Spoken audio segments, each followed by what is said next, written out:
My brother said the inheritance should go to whoever deserves it. Dad agreed, and he got exactly what he deserved. My brother Kevin has always been the golden child. Lawyer, big house, fancy car, wife who looks like she walked out of a catalog. Meanwhile, I'm a nurse with a modest apartment and a cat named Potato. When our dad got sick 3 years ago, guess who moved back home to help? Not Kevin. You're a nurse. This is literally your job, he said when I told him I was taking time off to help. Why are you acting like it's a sacrifice? Must be nice to have a schedule flexible enough to play caretaker. Some of us have real careers. I drove dad to every appointment. I managed his medications. I held his hand during chemo. I slept on his couch for 18 months so he wouldn't be alone. Kevin showed up for Christmas with expensive gifts and stayed exactly 48 hours. I got dad the new iPhone, he said, looking at my handmade photo album. What did you get him? More of your time? He laughed at his own joke. Later that night, he caught me in the kitchen. Still single? Maybe if you stopped hovering over dad and got out more. Just saying. Before he left, I heard him talking to dad in the living room. Don't worry, dad. When you're gone, I'll make sure Jenny's taken care of. Something small but fair. She doesn't have the expenses I do. Dad didn't say anything. He just looked at Kevin and nodded slowly. When dad passed last spring, Kevin arrived at the funeral in a new suit. He pulled me aside before the service.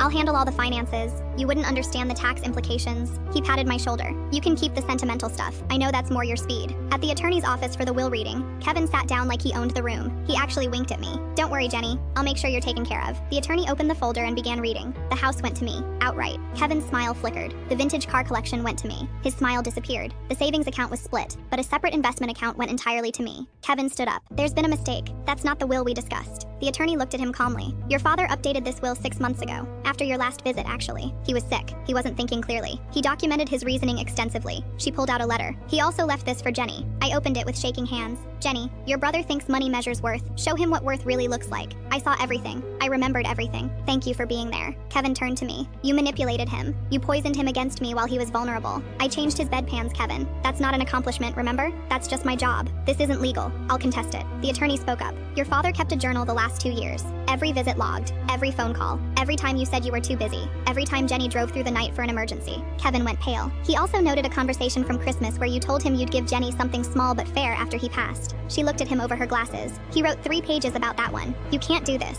I didn't do anything, Kevin. Dad did. I folded the letter carefully. He split the inheritance by who deserved it, just like you always said it should be. Kevin's wife grabbed his arm. We should go. You're going to regret this, Kevin said, pointing at me. Am I though? I have a house now, and a vintage Mustang, and Potato is very excited about all the extra space. He stormed out. Last month, Kevin called asking if we could work something out. Apparently, his demanding career wasn't as stable as he pretended. Budget cuts.